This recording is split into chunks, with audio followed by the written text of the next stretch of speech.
Oahu. It's the iconic profile of Diamond Head, the island that gave surfing to the world and still attracts the best to challenge its big waves every winter. A place where beach attire is appropriate, nearly anywhere.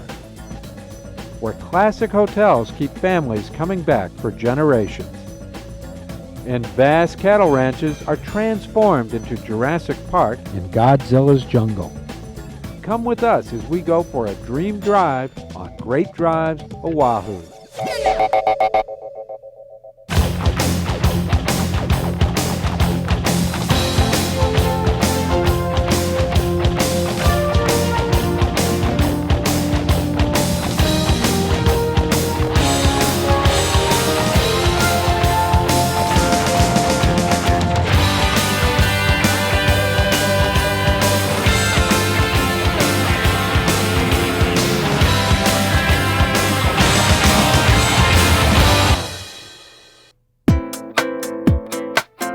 We started our exploration of Oahu where most people begin, in Honolulu. The iconic shape of Diamond Head frames the city, a natural contrast to its gleaming high-rises. We ventured out toward the beach at Waikiki. Driving down Waikiki's main thoroughfare, you feel like you could be in any number of upscale U.S. cities. The stores here, and at its open-air mall, the Ala Moana Shopping Center, have all the latest fashions. Gourmet restaurants abound. But there are hints that you're not in Kansas anymore. We discovered a timeless sanctuary hidden away behind a phalanx of ordinary shops and office buildings. Royal Hawaiian Hotel. Dubbed the Pink Palace for obvious reasons, the Royal has been attracting a roster of stellar guests since it first opened in 1927. It was built by the Matson Steamship Company to cater to the wealthy clientele of a new luxury cruise ship. Matson wanted Hawaii to compete with Europe's famed resorts. Waikiki was still mostly a deserted estuary or swamp, as it was called at the time. It didn't look like an international destination. Matson placed the Royal next door to another pioneer hotel, the Moana. This large, wooden-framed hotel first opened in 1901. It was the hub of Honolulu's Waikiki district. The enormous banyan tree in the center of its outdoor courtyard has been the focal point for people at the hotel since 1904. The trees still provide shade during the day and a touch of romance at night. Waikiki's warm water, gentle sloping beach, and good surfing has drawn people here since the days of the Hawaiian kings. The beach at the Royal or the Moana puts you right in the middle of the action. If you squint your eyes, you can imagine what this area was like in the early days of the 20th century. Surfers mesmerized the crowds with their skills. Soon these beach boys were giving lessons to visiting mainlanders. The most famous beach boy, Duka Hanamoku, was a medal-winning Olympic swimmer. Back home, he mentored a crew of beach boys who helped to spread the word about surfing. We talked to one of his last beach boys, Rabbit Kikai. He's 85, but he's at the beach every day by 9 a.m., still doing what he loves, teaching people to surf and how to have fun in the water. He told us what a beach boy did. A beach boy is a guy that earns his living on the beach, going out, taking them out in the outrigger, and also giving surfing lessons, and also helping anybody like drowning and everything. We help the lifeguards. Just everything, and you have to be really qualified in every phase of the water. Duka Hanamoku was a big influence in his life. You know, he sort of took me under his wing, and he taught me a lot of things that I didn't know about surfing, and I learned from him, and you know what, he was just my teacher. Duke was the unquestioned leader of the beach. When you see him, it's just like he has authority with him, you know, and everybody look up respect for him. He taught his beach boys a lot more than surfing. You couldn't believe it what he teach me. Good manners and respect for the elders and respect for everybody. Duke used to tell me like that, never turn your back on anybody. Anybody that comes up and talk with you, respect the person and do what you can and just tell them and help them the best. This advice has served Rabbit well, and he has no plans to retire. That's what everybody says, how long you going to surf? I said, I'm looking at 100. Hey, are we going to be on there? How about the pretty girls?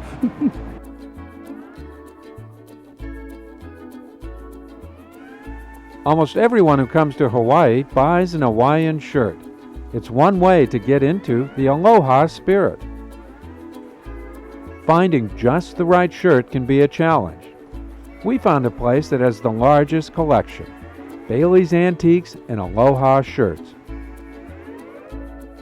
There are over 12,000 new and classic shirts to choose from, some worth a lot of money. Particularly from the 40s and 50s, that's considered the golden age of Aloha shirts. In fact, I'm wearing a replica of the original shirt, which is called the Montgomery Cliff shirt. It's the shirt he wore in the movie From Here to Eternity, which is right up here. The original now is worth over $1,000. The copy is worth between $59 and $89. Movie stars like the old collectible shirts.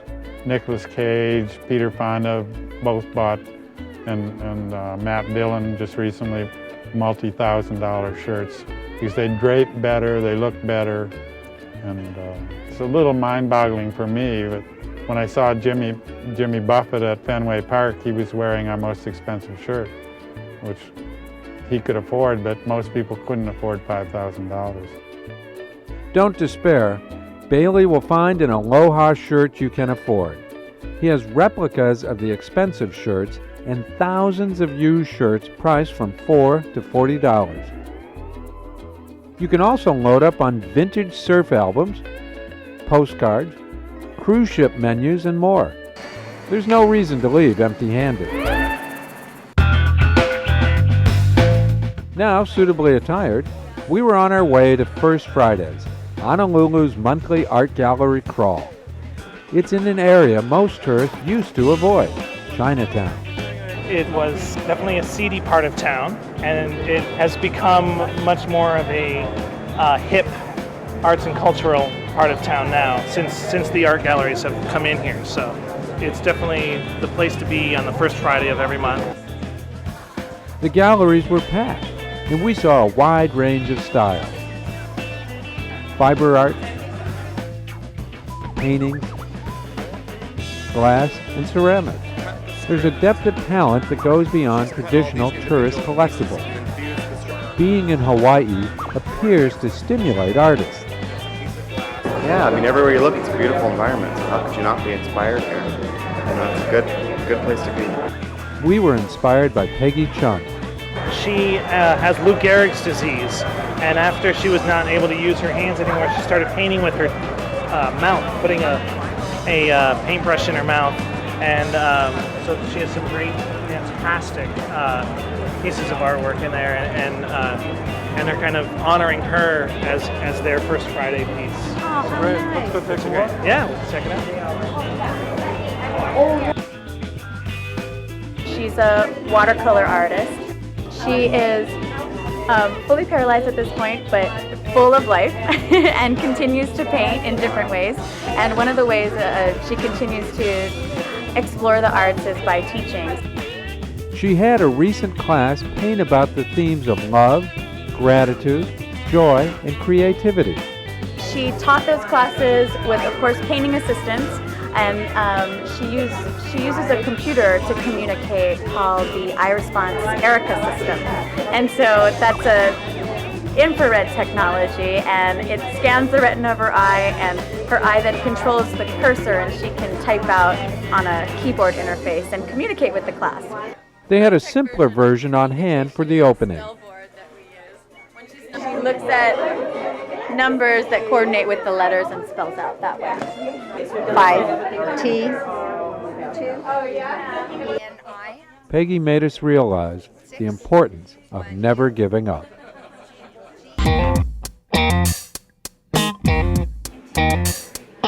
First Friday's influence prompted the nearby State Art Museum to also stay open. It was clear there is a passion for art on Oahu. We saw that the next day as we began our counterclockwise drive around the island.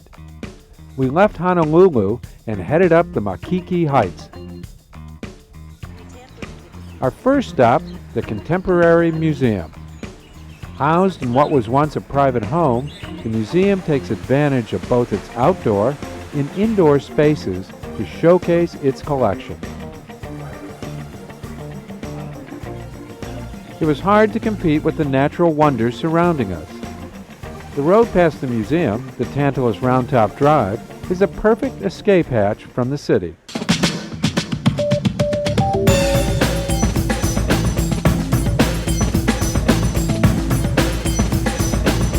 The views from what's called the Round Top are spectacular. Diamond Head Crater is on one side, the airport and the harbor on the other. We were getting closer to the Pali Lookout, the dividing line between the density of Honolulu and the more sparsely populated areas of the island. The lookout is a favorite place for tourists, but we were advised not to leave valuables in the car, so gather up your gear when you make the trek. It's well worth seeing what Mark Twain called the most beautiful view in the world.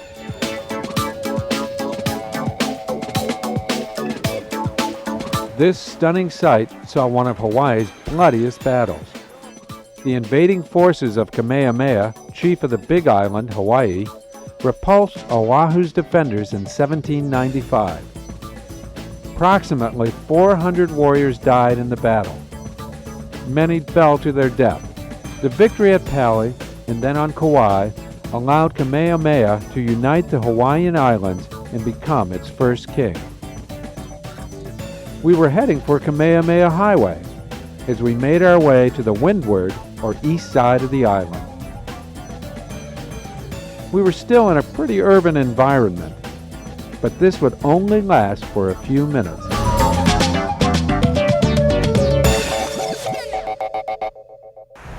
As we turned off Kamehameha Highway onto Kahekili, we began to experience a more rural Hawaii. Country churches on tranquil inlets appeared.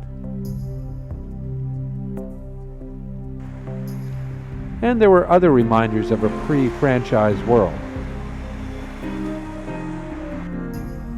Although modern life has gained a foothold, timeless sanctuaries can be found. We drove a few miles north to the Byodo Inn Temple. It was built in 1968 to honor the first Japanese immigrants to Hawaii. It's a replica of a 900-year-old Japanese temple.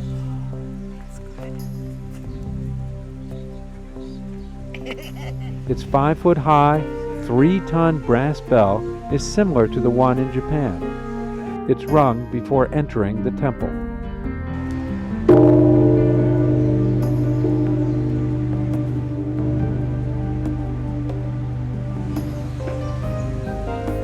The statue of the Buddha is over 18 feet tall. The temple and grounds create a tranquil atmosphere, perfect for relaxing and letting your mind soar.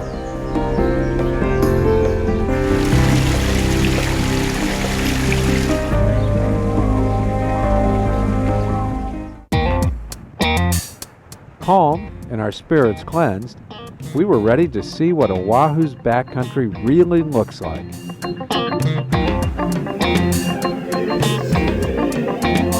The 4,000-acre Kualoa Ranch has been in the same family since 1850. It's a grand spread with breathtaking vistas. David Morgan is part of the 6th generation to grow up on the ranch. His ancestor, a doctor who worked with the missionaries, came to Hawaii in 1828. He made friends with the Hawaiian king and bought this land directly from him. The first purchase was about, I think it was $1,300 for about 650 acres. So has it gone up a little bit since then? Oh, just a little, yeah. It's still a working cattle ranch, but it caters to tourists too. It has a gift shop and cafe. It offers horseback riding and all-terrain vehicle tours. There's an old joke about this old guy been ranching all his life. And one day he wins the lottery and he wins $25 million. And of course the media comes around and asks, what are you going to do with all this money? He pauses for a minute and says, I think I'll just keep ranching till it's all gone. And unfortunately there's a lot of truth to that in ranching in general and more specifically in Hawaii. And so one by one, the old-time family ranches have been succumbing to development pressure.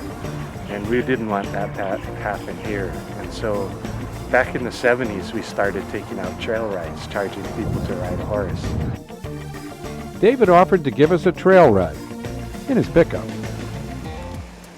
We wanted to find out what attracts people to this ranch and why the families work so hard to hang on to it. When you're growing up, it's the best jungle gym there ever was.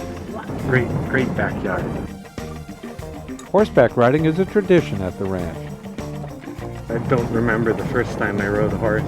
Me, my brother, and my sister all started out sitting on a pillow in my dad's lap in front of him when he was riding.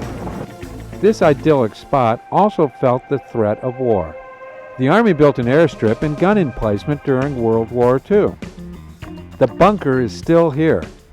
They had two big 6-inch guns up here. So on the ground here you can see the circle of gravel. That was the pit that the gun was placed in. While they had a commanding view from up here, the attacks never came and the guns were rarely fired.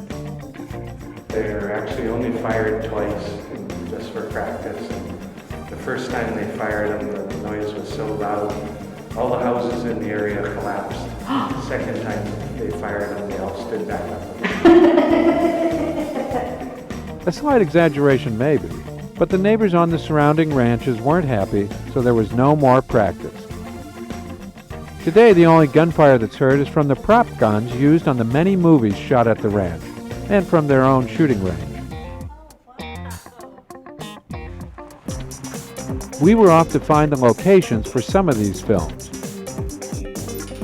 The vast open spaces serve as the perfect locations for filmmakers. Evidence of their shoots can still be found. The Sierra Club says shoot only pictures, leave only footprints. The makers of Godzilla must have been listening. Steven Spielberg's Jurassic Park left a hinged prop tree that fell on cue in the movie. The golf course from Lost never has a wait for a tea time.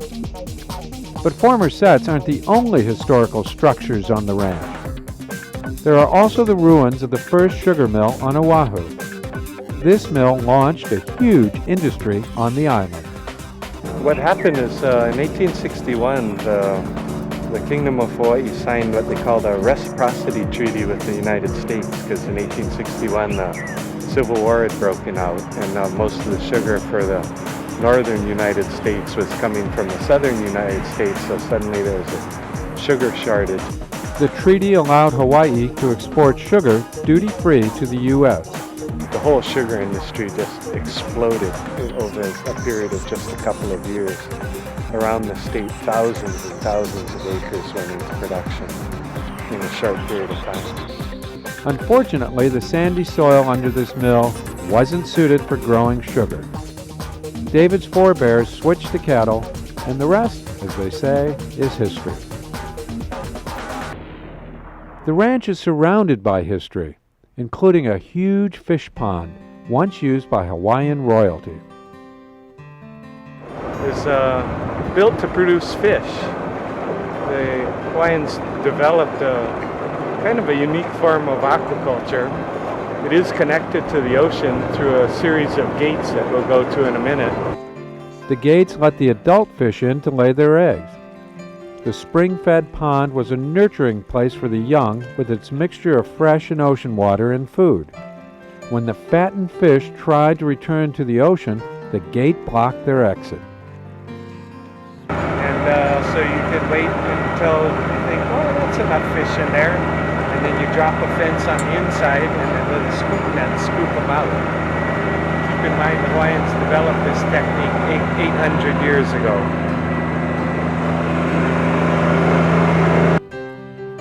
It was time to leave this fantasy land and get back on the road.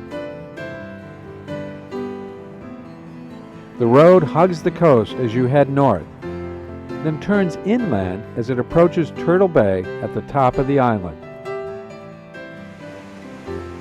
We overnighted at the Turtle Bay Resort, a marked contrast to frenetic Waikiki. It's surrounded by nearly deserted beaches and crystal clear water.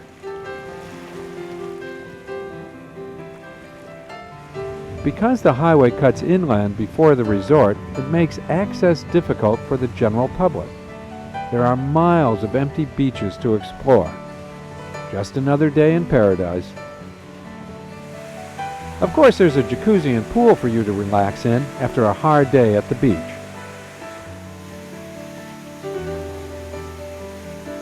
Turtle Bay is also famous as the spot where radar first detected the pending Japanese attack on Pearl Harbor the morning of December 7, 1941. Unfortunately, the radar operators were told not to worry about it. The duty officers thought they were American planes. The radar team went to breakfast and America was attacked. It's impossible to know what would have happened if the warning had been heeded. We continued our journey around Oahu. Next stop, the North Shore. This is the most famous surfing area in the world. Its calm beaches are transformed when the big winter swells hit. Sunset Beach, the Pipeline, and Waimea Bay are legendary surf spots.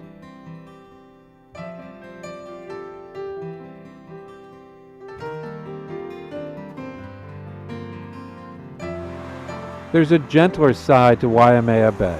Just across the street from the famed surfing beach is the Waimea Valley Audubon Center. It works to protect and preserve Hawaiian history, culture, and biodiversity. There are over 35 gardens in this fertile valley.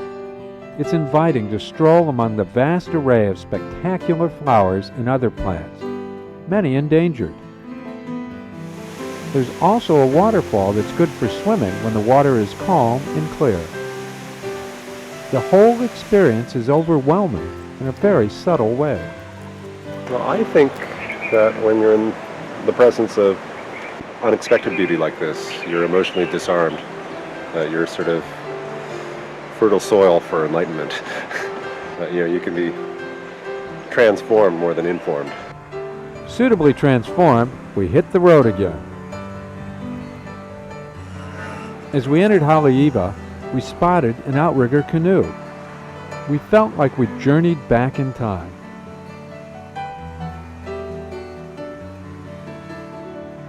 This is what I imagine a Hawaiian beach town should look like.